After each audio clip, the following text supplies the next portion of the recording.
விஜய் தற்போது வெங்கட் பிரபுவின் கோட் படத்தில் நடித்து வருகிறார். இந்த படத்தின் படப்பிடிப்பு சமீபத்தில் கேரளாவில் நடந்த நிலையில் இறுதிக்கட்ட படப்பிடிப்பை ரஷ்யாவில் நடத்த திட்டமிட்டுள்ளனர். ரஷ்யாவில் கிட்டத்தட்ட 15 நாட்களுக்கு மேல் ஷூட்டிங் நடக்க உள்ளது. இந்த நிலையில் கோட் படத்தின் டிஜிட்டல் உரிமையை நெட்ஃபிளிக்ஸ் நிறுவனம் கைப்பற்றியது. இதைத் தொடர்ந்து சாட்டிலைட் உரிமையை சன் நெட்வொர்க் வாங்கியுள்ளது.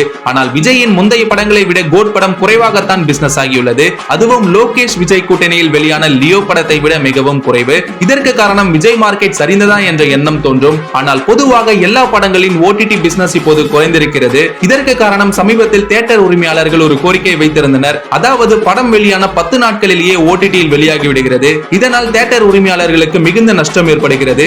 ஆகையால் படம் வெளியான ஒரு மாதத்திற்கு பிறகுதான் ஓடிடியில் வெளியிட வேண்டும் என கூறப்பட்டது. ஆகையால் படங்கள் தியேட்டரிலேயே ஒரு மாதத்திற்கு மேல் ஓடியதால் ஓடிடி நிறுவனங்கள் படங்களை குறைந்த விலைக்கே வாங்குகின்றனர். மேலும் ஒரு நாட்களில் ஓடிடி வெளியீடு இன்னும் தாமதமானால் படங்கள் குறைந்த அளவுக்கே சேல்ஸ் ஆகும். எனவே ஹீரோக்களின் சம்பளமும் குறைய அதிக வாய்ப்பு இருக்கிறது. ஆகையால் சரியான நேரத்தில் விஜய் சினிமாவில் இருந்து விலகி அரசியலில் நுழைய இருக்கிறார். கண்டிப்பாக அவர் ஒரு நல்ல முடிவு தான் எடுத்திருக்கிறார். தளபதி விஜய் அவர்கள் தற்போது கோட் படத்துல ரொம்ப பிஸியா நடிச்சிட்டு வராரு. யாரெல்லாம் கோட் படத்துக்காக ரொம்ப வெயிட் பண்றீங்க அப்படின்னு சொல்லிட்டு கமெண்ட் பாக்ஸ்ல கமெண்ட் பண்ணுங்க. இது போன்ற ஒரு இன்ட்ரெஸ்டிங் டாபிக் உங்களை சந்திக்கிறேன். நம்ம சேனலை சப்ஸ்கிரைப் பண்ண மறக்காம சப்ஸ்கிரைப் பண்ணுங்க for interesting videos. Facebook, Instagram, YouTube உங்க பிசினஸ் ப்ரோமோட் பண்ணுமா? பேனர் டிசைன் பண்றதுல இருந்து ப்ரோமோட் பண்ற வரைக்கும் நாங்க பாத்துக்கிறோம். One stop solution. Power Media Works. இத பத்தி உடனே தெரிஞ்சுக்கணுமா? ஃபோன் பண்ணுங்க.